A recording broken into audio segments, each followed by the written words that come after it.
have occasion to send a card, remember a Hallmark card will best express your perfect taste, your thoughtfulness.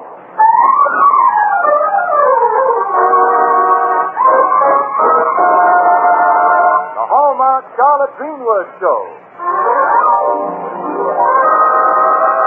And here she is, that lovable lady of stage, screen, and radio, Charlotte Greenwood.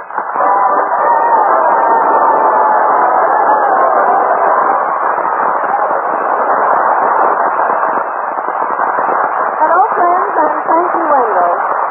Today, we tell the story of a young woman's transformation from Captain Terry Warren of the WAC to Miss Terry Warren of Lakeview. Say, do you know I saw your picture pinned up in a barracks overseas? You did, Captain Warren? I had one request for my picture. Well, this boy said every time he looked at it, he felt as though he were back home in Carolina. Naturally, I reminded him of one of those Carolina pines. And it isn't Mrs. Greenwood, it's Miss Greenwood. Oh, I'm so sorry. You're so sorry.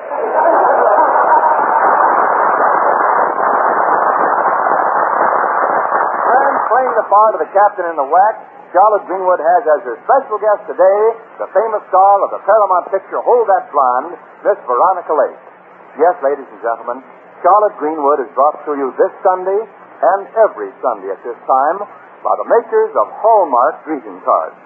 To remind you that whenever you want to remember someone, you'll find a Hallmark card that says just what you want to say, the way you want to say it. So when you choose a card, look on the back for the 3 identifying words, a Hallmark card. Yes, don't forget, a Hallmark card will best express your perfect taste, your thoughtfulness.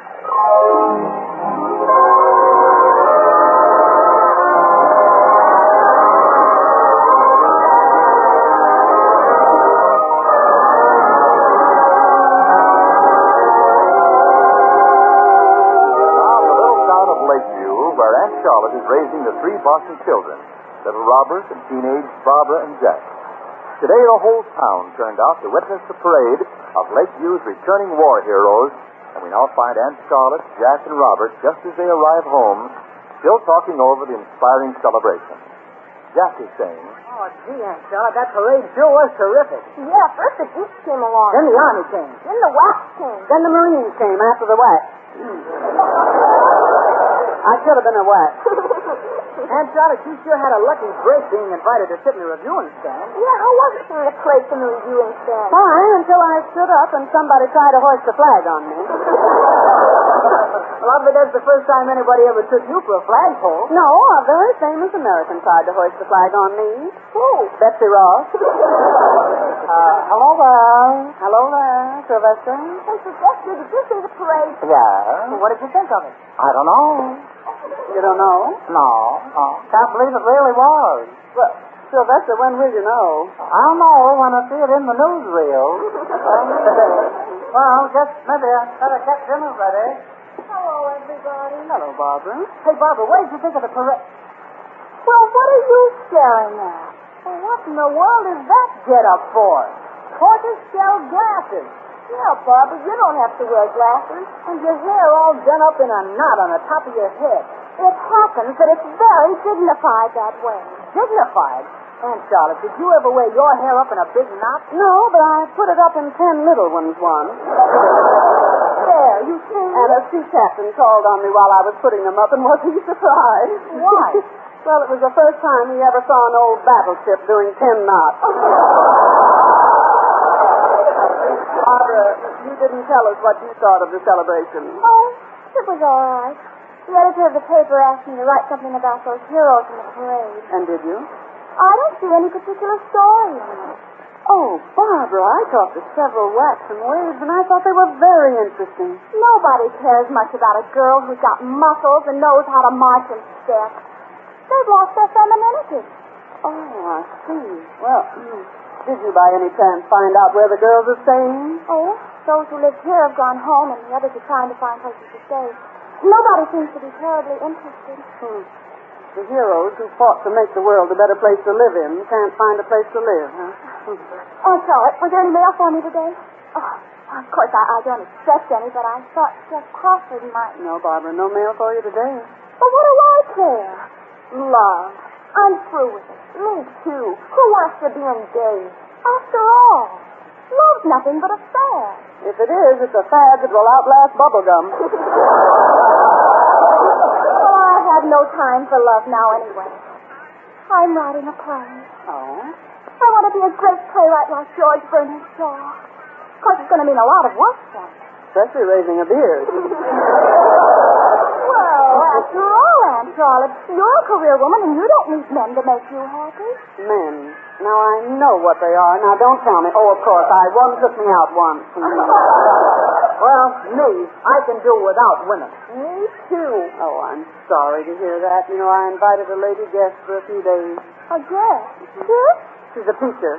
I talked to her this afternoon, and she had no place to stay, so I invited her here until she could find a room. Oh, Aunt Charlotte. A teacher coming here? Oh, when is she coming? Well, she should be here any minute now. She won't be in the way. She won't. Between her and Barbara, I'll never be able to get near the bathroom in the morning. Oh, teachers know too much. They start a growing mind. Gee whiz. I suppose now I'll have to walk to school with her, too. I wish I was 11 or 12 or something. Oh, dear, so much fuss about a new teacher staying with us a few days. Teachers aren't new, they're old. Well, I hope she's an intellectual type.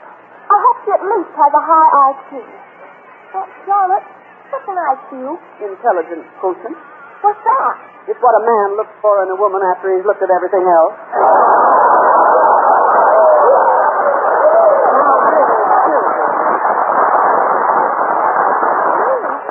Look at another girl. I'm engaged. Robert, did I understand you to say engaged? Well, I am sort of, I think. So how long has this been going on? Is it anyone I know? I don't think you know her yet, Aunt Charlotte. She's from Cleveland, and her name's Susie May. She's really new. Well, tell me, son, what makes you think that you're engaged to her? Well, it was awful cold in classroom last night. She was shivering, so I gave her my sweater to wear. Oh! Now, that was chivalrous of you, Robert. I have a very tender memory of a man who once took off his coat and spread it over a mud puddle so I could walk across the street. Gee, just like Sir Walter Raleigh. It was Sir Walter Raleigh. Now, being polite is one thing, Robert, but being engaged is another. It's a rule in school, Aunt Charlotte. A girl wears a fellow's sweater and they're engaged. Susie May is wearing mine every day, so I guess I'm engaged. My cup sweater with a hole in the elbow. If I remember the condition of that sweater, your engagement won't be a long one. You know, Aunt Charlotte, it's all right for Susie May to wear my sweater while we're engaged. But if we get married, I'll tell you one thing. What's that, son? I'm going to wear the pants in the family. I'm sure you will. Bicycle clips and all. Aunt Charlotte, don't you think it'll be dull to have a teacher for a guest? Oh, now we'll manage. Well, I may find it very difficult to concentrate at home with a stranger around the place. Creative mind shouldn't be confined. If I'm to develop my aptitude for writing, I need lots of latitude. Well, when I was young, I had a kind of aptitude. They gave me plenty of latitude. What did you develop? Altitude. Oh, gee whiz. I bet that's your school teacher already. I think I'll go upstairs. Please hand me my horn-rimmed glasses, Robert. I think I'll go and... Well, I'll answer the door, but wait a moment, children, before you all go. Well, I suppose a guy has to face things sometime. Oh, how do you do, my dear, and welcome. Thank you, Miss Greenwood. Come in. Children, I'd like to present... Look at that teacher. It's a soldier. No, it isn't a soldier. It's a girl. She's a captain. Mrs. Greenwood, is there anything peculiar about my appearance? Do I look much different? Well, much different from me. Children, this is Captain Terry Warren of the WAC, and she is a teacher. Captain Warren, meet the Barton clan. Barbara, Jack, and Robert. Hello, Barton clan. How do you do? How do you do, Captain Warren? Hello. Gee whiz. Some poor kid is sure going to be out of luck having a captain for a teacher. Oh, I don't think they will be, Robert. No, well, if you'll excuse me, I've got a little work to do. Well, Jack, will you take the captain's luggage to her room, please? God, look at all the Army equipment she has. Mm-hmm. She's got plenty of the other kind, too. Don't bother. I can handle my luggage, thank you. I'm used to it. Yes, I guess you've been handling it for a long time, haven't you? It's part of Army routine. Well, Captain Warren, you get used to civilian routine. Jack will take your baggage for you. Won't you, dear? Oh, of course. Sure. We'll see you later. You too. Are you out of the Army now, Captain Warren? Got my discharge papers right here. My passport to civilian life. I see by your ribbons you were overseas. Just back from France. You've been to France, Paris. Well, you've traveled everywhere. By boat, train, airplane, jeep. Oh, travel does things for you. Yes?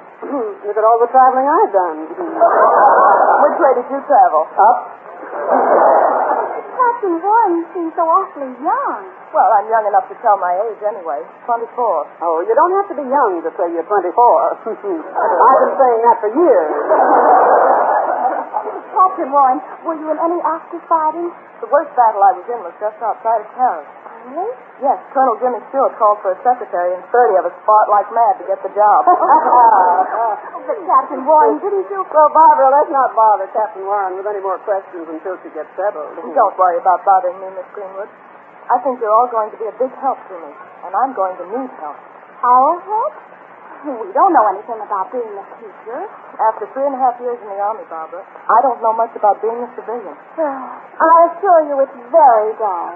Well, I've never been a writer or a captain, but I found life very exciting, and you've got to extend both hands to it and see it with clear eyes, unprejudiced and unafraid. I'm afraid I'm a little awed by the idea of, well, becoming a woman again. Well, what makes you think, Captain, that you ever left off being a woman? Well, Miss Greenwood, when the bugle blows at the crack of dawn, that means action. You get up, you get washed and dressed, and by 6 a.m. you're out on the field looking for your shoes. That's life in the Army. Looking for your shoes? What shoes? The ones we threw at the bugler. Honestly, Mrs. Greenwood, there's no time for personal vanity or triviality. Oh, that would suit me fine, because I'm through with frivolous nonsense and bothering with such trivialities as boys and how I look. You know, girls, you can't turn life aside with a military salute or a pair of horn-rimmed spectacles. It just can't be done. Now, maybe I can show you why.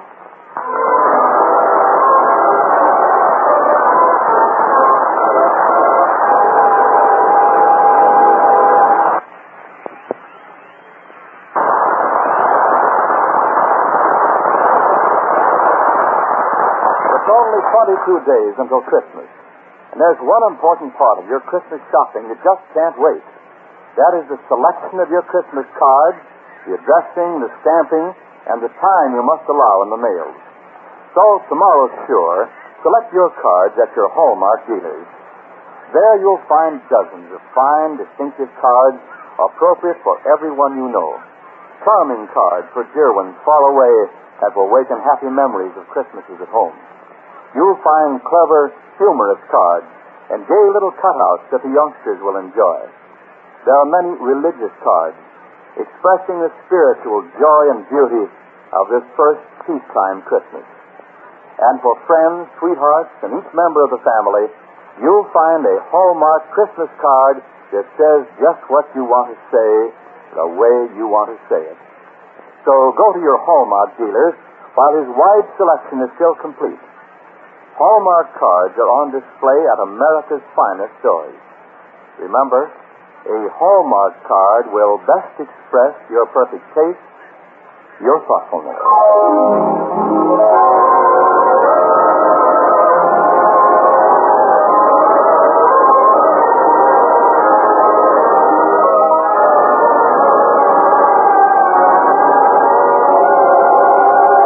Now back to the Hallmark Charlotte Greenwood show. Much to the dismay of the Barton children, Aunt Charlotte invited a new school teacher to spend a few days with them.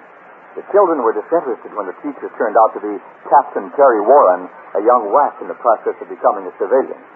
At breakfast the following morning, Terry is saying, I think I'm still asleep and dreaming, Mrs. Greenwood. Being in this country again and in a real home, sleeping on a bed with springs, bathing in a bathtub instead of a tin helmet. You bathe in a tin helmet? That's right. Well, what did you do when a brass hat came along? How can you take a bath in a tin helmet? You do it in sections and hope you don't miss any. Well, with all my sections, I'd need a tank and a 2-week furlough. What about the basketball game tonight? Won't you go with us?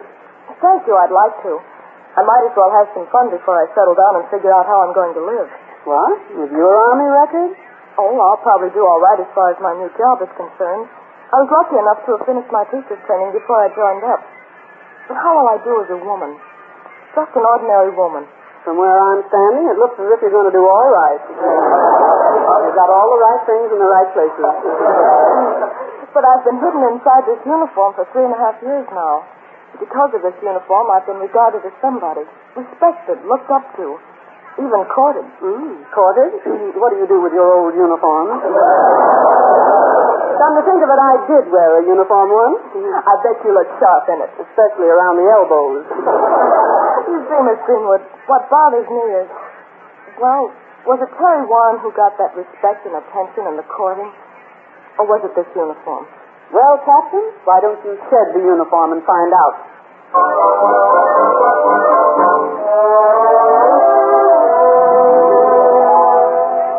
Perhaps I could interest the captain in some of these smart tailored suits. Oh, no. Nothing tailored. No. Show us some dresses. The more outrageously feminine, the better. Yes, Miss Greenwood. Over the way. That raincoat you ordered several weeks ago still hasn't come in. It's all right. I won't need it anymore. You won't? No, I've already made that trip to Hollywood. Terry, here is a little item that we really can't overlook for you, a sweater. Now, try it on. Do you think I look all right in a sweater? That window dummy just turned around. Miss Greenwood, why don't you get a sweater like this? No, thanks. I knitted a sweater like that for myself once. How did it look on you? The same way it looked on the needles.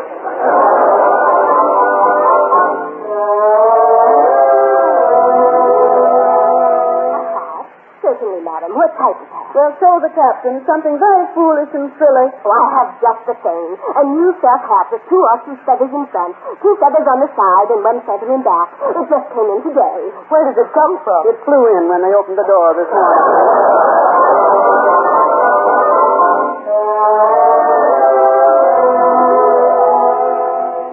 How would the young lady like some off-the-face curls? Well, you know, Terry, I just spend half my time in this beauty parlor. How do you spend the other half? In another beauty parlor. Say, would the young lady care for a manicure, too? Please, with flame red polish. Terry, when you get out of here, there'll be a veritable masculine stampede. You'll have dates every night in the week, and you'll be rushed to the altar. Oh, Miss Greenwood. And when they rush you to the altar, Terry, do me a favor. What's that? Make notes so you can tell me what it looks like.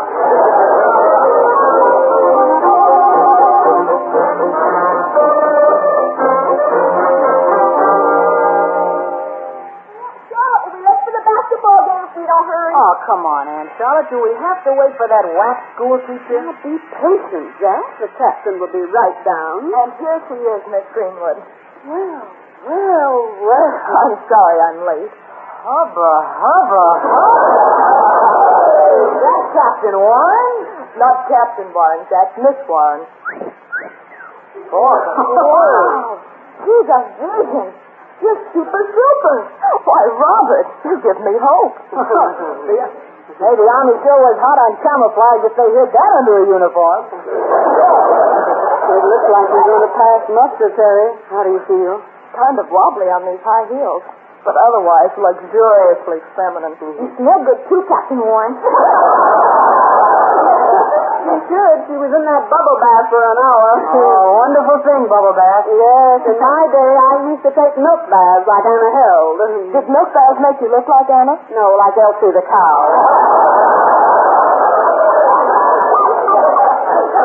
Oh, golly, Warren. What grade are you going to teach? I'm going to teach the 4th grade, Robert. The 4th? That's nice.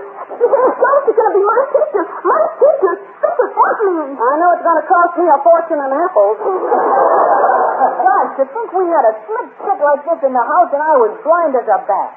Miss Warren, please do me a favor. What is it, Jack? Order me around. Very well, Jack.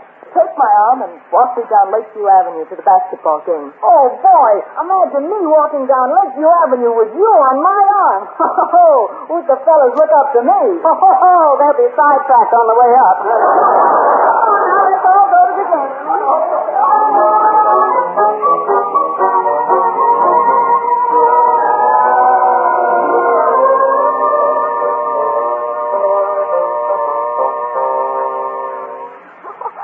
That was a wonderful game, Miss Greenwood. I enjoyed every minute of it. Well, Terry, you admit to it, you brought our team luck. Did you see that last basket shot at Charlotte? He threw that ball clear in the middle of the floor. That's nothing. I used to score a basket from the whole length of the floor. Miss Greenwood, you threw the ball from one end of the court to the other right into the basket? No, I just leaned forward and dropped it in. Would you excuse me for a few seconds while I run upstairs and freshen up? Oh, boy. He sure is some destroyer. Gosh, Aunt Charlotte, every fellow at the game wanted to know who that gorgeous creature was with it. Was Jeff Crawford among his spellbound admirers? Not. In fact, Barbara, Jeff Crawford, the guy you've been so anxious to impress, wanted to know who the goon with the big spectacles was that was with it. Oh, boy, did he laugh. Well, I don't care what he or anyone else thinks about my appearance. If they have no respect for a person who wants to accomplish something. Captain Warren has accomplished a great deal. And now you are, Charlotte. I'm going up to my room, and you can tell Jeff or anybody else from me that I think they're grounded. Gosh, Aunt Charlotte, what do you suppose she's going to do? Oh, she'll do the right thing, Jack. Over. Did anyone call? Yes, indeed. Telephone's been ringing steady for the past 20 minutes. Who called? I don't know. Well, didn't you ask, Sylvester? Yeah. Well, what did they want? They all want to meet the new teacher. Well, you can't blame them, can you, Sylvester? I don't know. Well, what do you think of the young lady? How did she look to you? I don't know. Well, you saw her, didn't you? No. Afraid to look. There's the telephone again. I'll get it. Hello? Charlotte, this is Hilda Hamilton. She's lovely. She's ravishing. We couldn't take our eyes off her at the game. Where did you find her? Well, you had her, dear. You and the mayor and the whole town. Nonsense. Well, I've never seen her before in my life. Oh, yes, you have, darling. But she was hidden under a hero's uniform like thousands of other women coming home from war. She was one of the girls in the parade. Mm-hmm. Charlotte, she makes us ashamed of ourselves. The mayor and I are coming right over. Come along and bring the whole city council if you like. Here I am, Miss Greenwood. Hello, Sylvester. Hello there. Oh.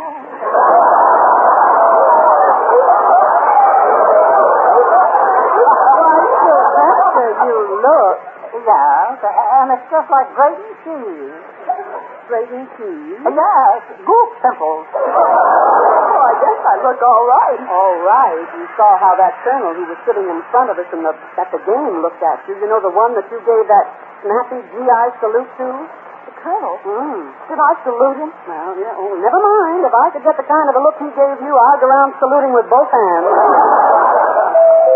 Well, I guess the stampede is beginning. Oh, there she is. Oh, Miss Warren, you're positively ravishing. I mean, you're actually ravishing.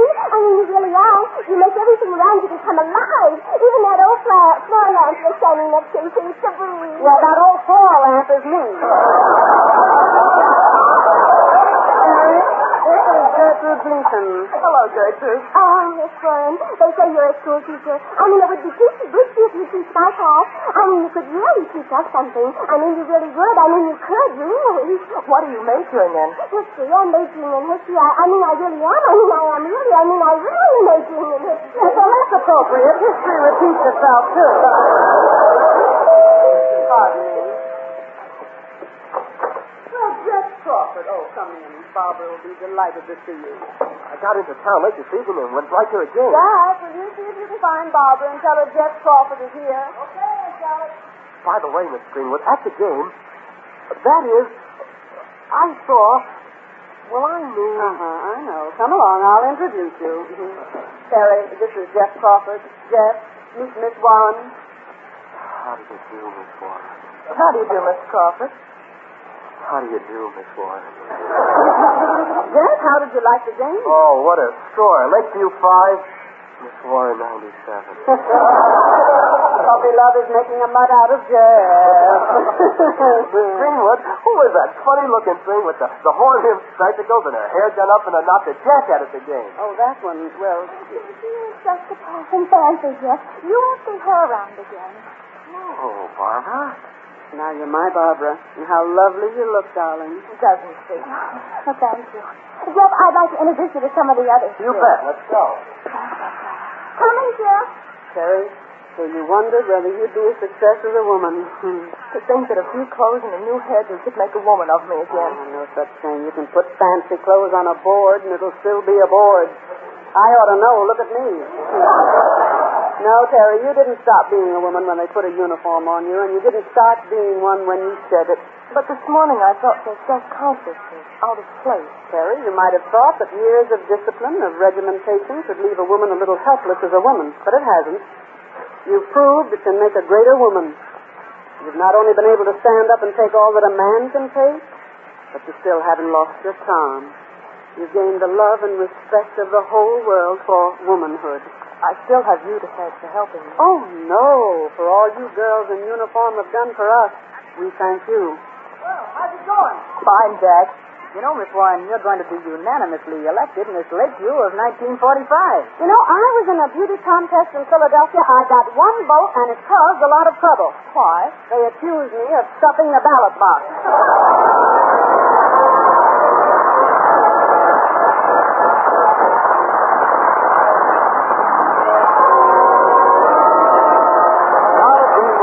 Meanwhile, I want to remind you again, the next time you buy a card for any occasion, look on the back for the identifying words, a Hallmark card. Hallmark. A Hallmark card. Like sterling on silver, those three words are your assurance of finest quality. To tell your friends you cared enough to send the very best. Yes, a Hallmark card will best express your perfect taste, your thoughtfulness. And now, Charlotte Greenwood. Friends, I think we all agree it's wise to save for rainy days. We all admit that thriftiness deserves the highest praise. And yet I think a lot of folks, like me, and maybe you, don't save for rainy days because we hope the skies stay blue. Haven't you heard some people say, oh, saving's sort of dumb, because after all our sacrifice, the rainy days don't come. There's a way, a different plan, to save for times ahead. Let's not save up for rainy days, but sunny days instead. That holiday you hope to take, some far-off place to roam, that car, that house you want to buy, that boy you want back home. Yes, all those dreams can all come true without a magic wand if you just save for sunny days and buy a victory bond.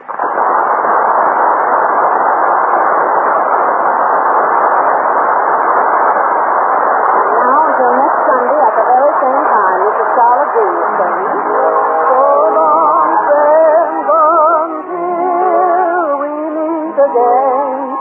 So long, neighbor, till next Sunday, I just say, so long, so long.